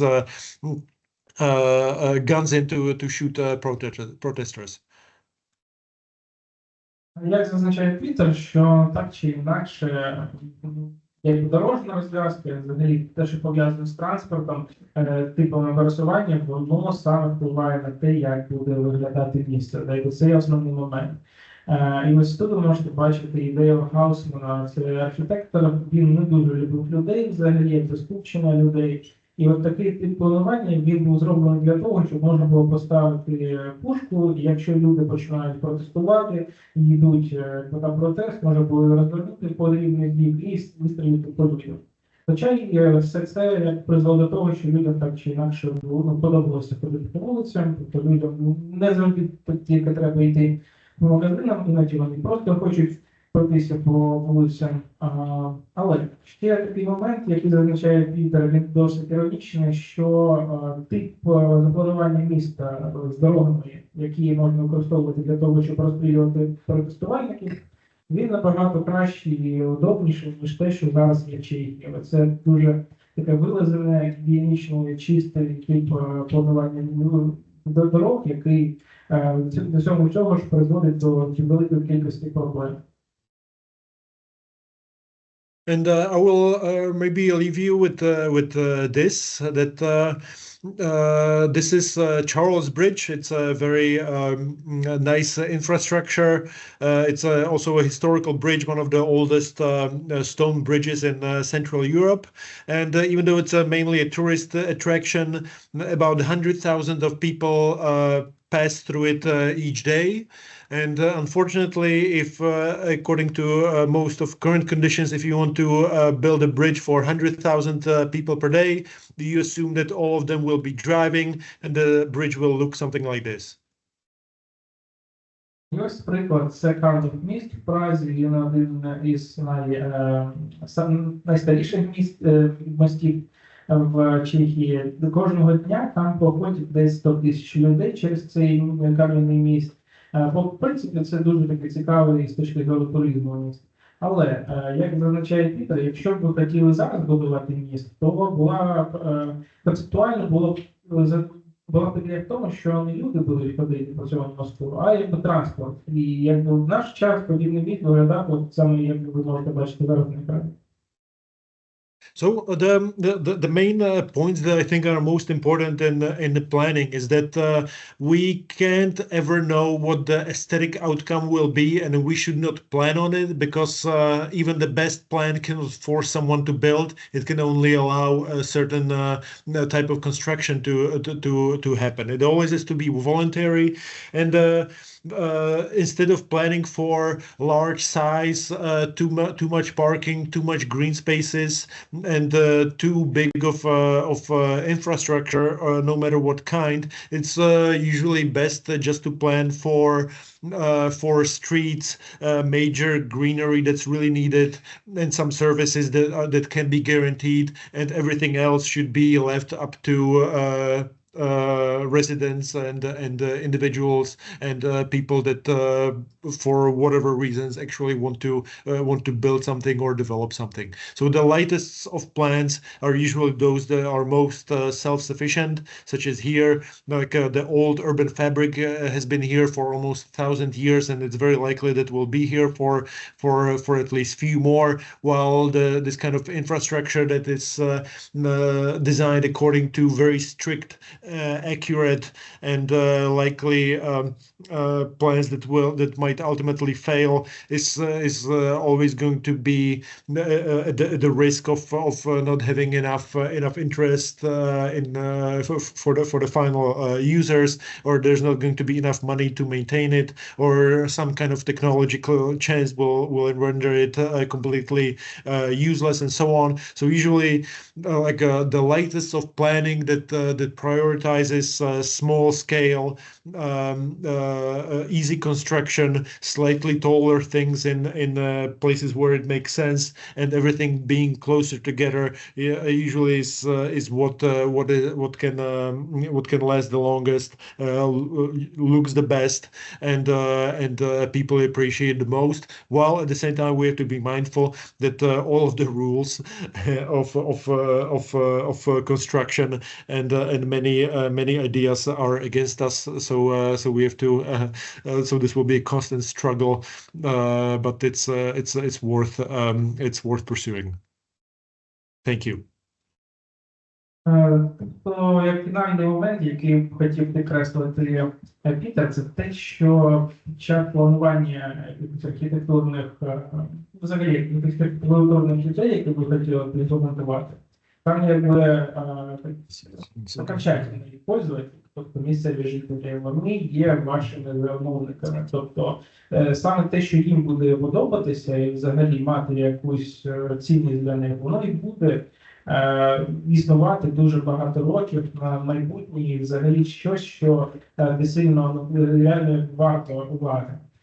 Тобто, як каже Пітер, вам треба пам'ятати, що той проєкт, ті ділянки, ті будівлі чи квартали, які самодостатні, вони будуть цікавими людям. А от ті, які якось будуть побудовані з якоюсь конкретною цілею, ось в минулому при соціалізмі з якимись конкретними регуляціями та контрольованою забудовою, вони так чи інакше, рано чи пізно перестають бути релевантними і зникають в минулому. Тобто вам, як архітекторам, треба все одно вміти працювати з цими всіми моментами, які від вас вимагають, тобто як і інші типи урбаністів, містобудівники, якісь інші норми і замовники взагалі, те, що вас вони вимагають, ви повинні все це усвідомлювати і намагатися з цим всім працювати таким чином, щоб саме ваш проєкт був самодостатній та призводив до того, що люди будуть їм користуватися в майбутньому, а не якось теряти актуальність. Okay, so I think you can see that you can see that in Prague and in Perm and in Dnipro and everywhere, architects and your urban planners are facing similar problems here in Czech Republic, we have the norms and other regulations which are minimally 50 or maybe 80 years old, and we are struggling, with designing anything new, with these regulations which are mostly totally obsolete. So I think that this discussion, unfortunately it's not discussion today. It's kind of monologue from our side, but I hope that we would kind of be able to find the way how to continue not in monologues but in dialogues, and I hope that we will, with Oleksiy and his team and with Tonya, find some reasonable collaboration. I also hope that your unbearable struggling will end up soon. Even we don't believe Mr. Trump mean it seriously and well for your country, but as a most of people in Europe, I believe that we hope this war will end up soon, and nevertheless, we shouldn't wait till end of this horrible situation. But I think we should kind of, as I said, to find the reasonable way how to keep some dialogue, and you are welcome here in Prague in our office if anyone would be interested to visit us and to keep some collaboration, and maybe there will be chance to also for us visit Ukraine and Dnipro and find some reasonable project where we can eventually be helpful. Ну, як зазначає Якуб, що архітектори і урбаністи, як із Дніпра, так і з Праги, в принципі, мають схожі проблеми, які їм потрібно зрозуміти та подолати. Він також виражає сподівання на те, що ваш монолог з одного він переросте в діалог. Тобто, в принципі, що зможете вести дуже плодотворну співпрацю із ними, і взагалі, не забувати, що саме розробляється. Також виражає надію, що Олексій зі своєю командою та Тоня також продовжують з ними проробляти ці моменти. Закликає до того, щоб приїжджали до них в офіс в Прагу, для подальшої співпраці. Також виражає сподівання на те, що і він зможе проїхати зі своїм рідним Дніпро для того, щоб саме попрацювати над цією проблематикою. Також Якуб каже, що в нього є дуже сильне сподівання і бажання до того, щоб в Україні закінчилася війна, хоча й він виражає деяке таке неувіреність щодо того, чи дійсно президент Трамп хоче завершити саме війну, але все одно треба залишатися оптимістичними і продовжувати оцю дуже важливу, але важливу роботу, яку саме треба робити не в одиночку, а як в команді.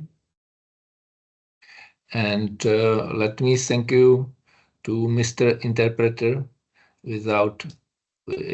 who did unbelievable and marvelous job, and without interpreting my bad English to Ukrainian language would be this all impossible. Thank you. Thank you. Really great job. And also one thing that if I were to visit you, which I hope I will one day, I would make everyone move to the front seats which are empty. Anytime you come to lecture, try to go to the front seat. It's always a good rule. Thank you.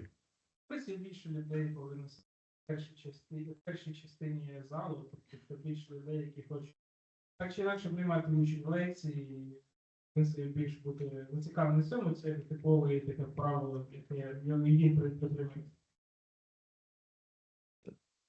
But you didn't translate it. Рекомендацію будемо виправлятися. Я дуже дякую. Супер презентацію, супер лекцію. Це дуже цікаво та корисно. І я сподіваюся, що її побачить багато ще людей. І дякую за пропозицію співпраці та діалогу, за ваше запрошення. Я думаю, що ми не будемо чекати, коли закінчиться війна, і ми, навіть якщо вона буде продовжуватися ще роки, ми намагаємося працювати зараз. І велика подяка, давайте трохи поаплодуємо.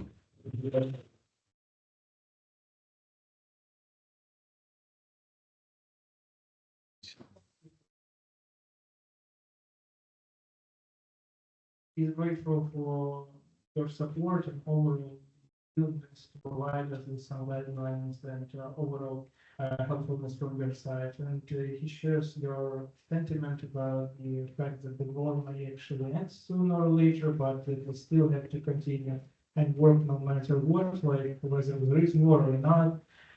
So overall, and also he expressed the hope that there will be more people who will actually enjoy your lecture and watch it on YouTube. And thank you for your work. There are some questions that we would like to ask.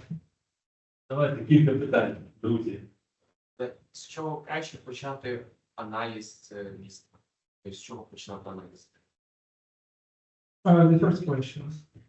What would you recommend to do first if you'd like to actually make some sort of analysis of the city? What I would advise as a first, as an analysis of a city?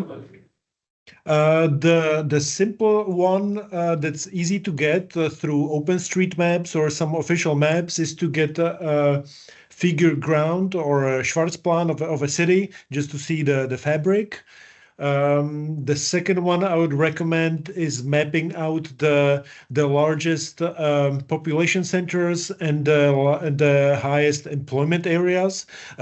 These kinds of maps should be easier in cities and in Czech cities and I imagine Ukrainian cities due to this kind of modern estate buildings. And the third I would suggest is trying to map surface parking and impervious surfaces that should always be understood as a temporary use and maybe a potential use as a building site for sometimes for the future during the densification. So I think these kinds of three maps are the most useful to begin with, but also the situation may vary. Maybe it's a terrain in some other location or something historical. It depends on what you do. But I think it's always nice to use Google Earth or OpenStreetMaps because there's lots of free content that you can use in your drawings and then design later on. Thank you. Тобто Пітер зазначає, що перше, воно все дуже сильно відрізняється в залежності від міста, то там є моменти із історичною забудовою, тобто це не універсальне, але ті моменти, які варто проробити, це перше, використовуючи інтернет за допомогою там Google Earth або Citylite, ви можете продивитися саме якби черновий план міста, що саме, з чого він складається, щоб зрозуміти цю схему міста. Потім треба подивитися на зелені місця, тобто парки та деякі місця в місті, де не використовується взагалі як забудівля, щоб в майбутньому зрозуміти, чи можна це використовувати в той момент, коли буде більше людей в місті, тобто при розширенні міста. І третій момент, який варто проробити, це знайти мапи щодо щільності населення та зайнятості, щодо тобто частини міста, де економічно розвинено воно. Як зазначає Пітер, воно може не дуже легко це знайти щодо Дніпра, і взагалі Україна через війну, але, наприклад, Чехії це досить поширені, не важко знайти цю мапу. And my recommendation or my idea is always, not to speak with transportation engineers, think, you know, I think for me is the best example of the city planning is New York, where they started not with the capacity for skyscrapers, but capacity for they started with the ideal or good proportion of the street, the width of the street, and in the, like, you know, when New York was designed, this, you know, fabric of the streets, they were mostly 2, 3, 4-story buildings, and capacity of the street and width of the street was adequate. But then the heights of the buildings growth, and now there are skyscrapers and the streets are same width, and people don't use the cars so much, and they use the taxis and they use the underground metro, and the city is, you know, more dense is the city, it's better it's the city.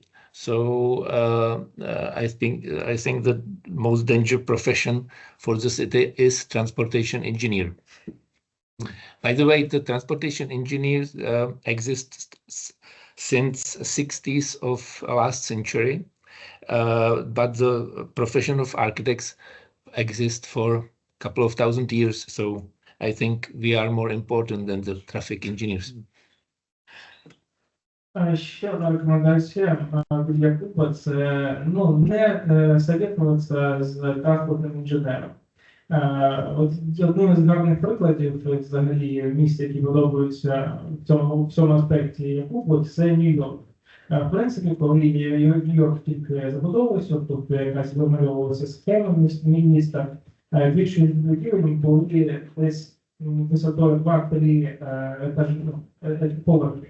Через щільність, через плотність населення. Але коли збільшувалася кількість людей, яка знаходилася в місті, воно почало якби розвиватися. Тобто більші будівлі становилися, то високі достатньо. Почала розвиватися транспортна інфраструктура, тобто метро, трамвайні колії, інші моменти. Тобто, як визначає Якуб, щільність населення, вона дуже гарна для розвитку міста. Тобто, чим більше людей живе в місті, тим краще. Тобто, добре, до речі, і ширші дороги стають, бо більше людей використовують транспорт. Як ще зазначає Якуб, професія транспортного інженера, вона існує десь 60-х років ХХ століття. А от професія архітектора, вона існує вже пару тисяч років. Тобто ви, в принципі, важливіші, ніж транспортний інженер.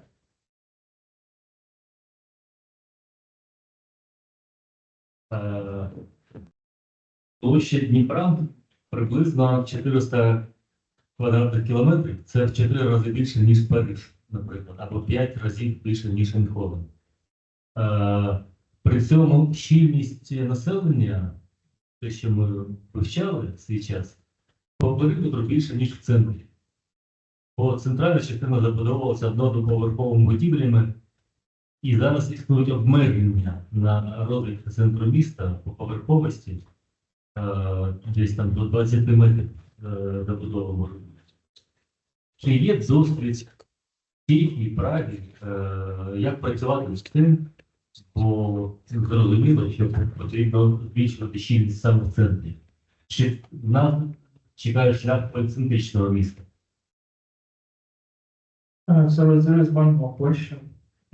As Oleksiy says, Dnipro is around 400 square kilometers, and the area of our city is 400 square kilometers. It's 4 times larger than the city of Paris. And at the same time, Oleksiy says that population density is rather strange. So the largest amount of people live on the outskirts, not in the city center. Because back in the days, most of the buildings in the city centers were one-story buildings. And even now, Dnipro still has some regulations that really limit the way you can actually build in the city center. So he asked if there was some precedent in Prague or overall you have some experience with that kind of issue. I mean, how you can solve the buildings in the city center, or he expressed the thought that maybe Dnipro is going to develop like in terms of polycentric city. What is it? Polycentric city. Yeah, the problem of Eastern European cities, Czech and Ukrainian, is that it has a strange profile. You know, like a market city. Of course, no city is completely driven purely by market forces, but usually the panorama of the city should look like should look like a pyramid, right? Like the property prices are most expensive in the center, meaning that the most intense buildings, tallest buildings, are in the center. Then it falls off, and then there's suburbia, and maybe like some polycentric outshoots that also get a little bit taller. In eastern cities, we have these historical centers. Sometimes we have some kind of administration and some kind of formal things, but then usually the highest density and most amount of people live on these panel estates on the outskirts, meaning that the eastern cities have this inverted. So in the areas on the outskirts where distances to the center and to each other are the longest, most difficult to achieve, most expensive to cover by public transit, that create most car problems when driving by private vehicle, is that at the same time, in the typical estate panel housing, normally, everybody talks about it like it's some kind of terrible urbanism, which I don't agree with, even though I criticize it. But at the same time, if you want to do something with it, you can't. It's an architectural masterpiece. You cannot ever touch it. And I think Warsaw has a partial answer to that. They have an urban plan of 3 zones. In the city center, they want to densify it, including very tall buildings. Sometimes not all of them are ugly, or sometimes they could be quite ugly, but I think they are.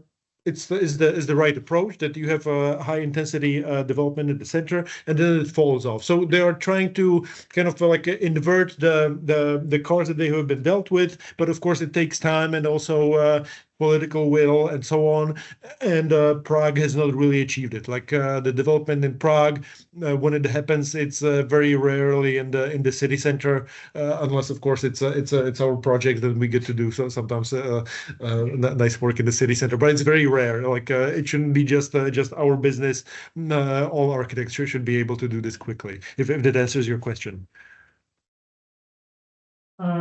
Тобто Пітер зазначає, що в принципі дійсно є такий момент щодо проблематики якби в містах, якщо ми сравнюємо міста Східної Європи з іншими містами, то зазвичай вже всередині більше людей, в залежності від того, наскільки дорога застройка в центрі міста, як від цього відштовхується пропорційність людей, тобто вона як по піраміді йде. А в Східній Європі дещо інакше, тобто плотність населення, вона навпаки знаходиться по краям міста, але щодо проблеми вирішення цього моменту, цікаво, що в Варшаві намагаються вирішити цю проблему таким чином.